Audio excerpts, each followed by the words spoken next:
দুবারের মুখ্যমন্ত্রী দু কামরার ফ্ল্যাটে দীর্ঘদিন বাড়ি গাড়ি কিছুই নেই। সরকারি বাসায় শেষ দিন পর্যন্ত বুদ্ধবাবুর বাসা।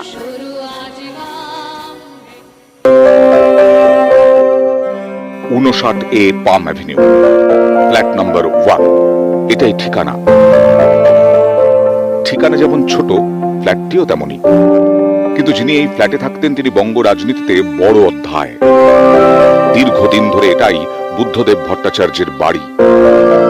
যখন মুখ্যমন্ত্রী ছিলেন তখনও দু কামরার এই সরকারি আবাসনেই সাদাসিধে জীবন।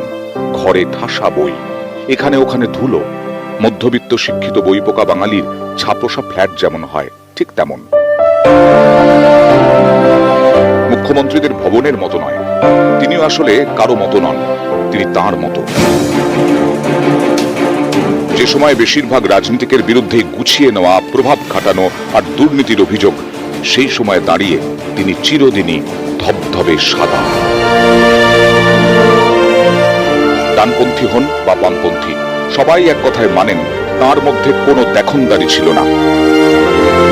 এই ফ্ল্যাটটা বছরের পর বছর ধরে যেন তাই বলে এসেছে,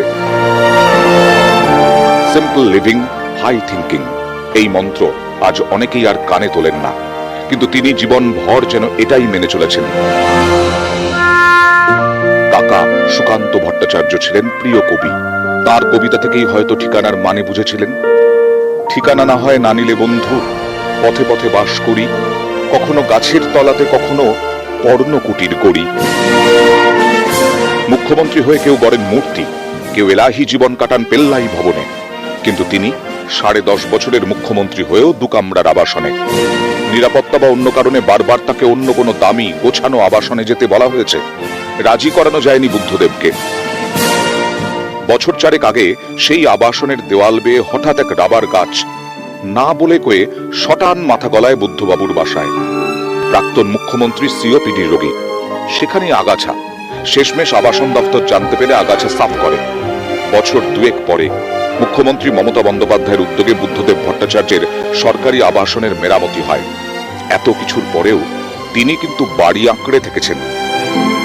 মুখ্যমন্ত্রিত্ব খোয়ানোর পরে আবাসন থেকে খুব একটা বের হতেন না। শরীর আরো খারাপ হওয়ার পরে তো একেবারেই ঘরবন্দি। তবু কোনোদিন নিজের চিকিৎসার জন্য কাউকে বলেননি। প্রবল শ্বাসকষ্ট এবং রক্তে হিমোগ্লোবিন কমে যাওয়ায় একবার হাসপাতালে ভর্তি করাতে হয়। কয়েকদিনের চিকিৎসায় যেই একটু সুস্থ হয়েছেন, অমনি তার মনে হলো আর হাসপাতালে থাকার দরকার নেই, এবার বাড়ি। হোমসিক বুদ্ধদেব তড়িঘড়ি বাড়ি ফিরে আসেন। এই বাড়িটা শুধুই প্রাক্তন মুখ্যমন্ত্রীর ঠিকানা বলে না, এই বাড়িটা বলে দেয় প্রাক্তন মুখ্যমন্ত্রী বুদ্ধদেব ভট্টাচার্য আসলে কেমন ছিলেন। সরকারের থেকে চাইলেই অনেক কিছু পেতে পারতেন, কিন্তু কোনো দিনই কিছু চাননি। তিনি এমনই। নিজের একটা বাড়িও ছিল না, শেষ দিন পর্যন্ত ঠিকানা সেই সরকারি বাসা। নিউজ 18 বাংলা।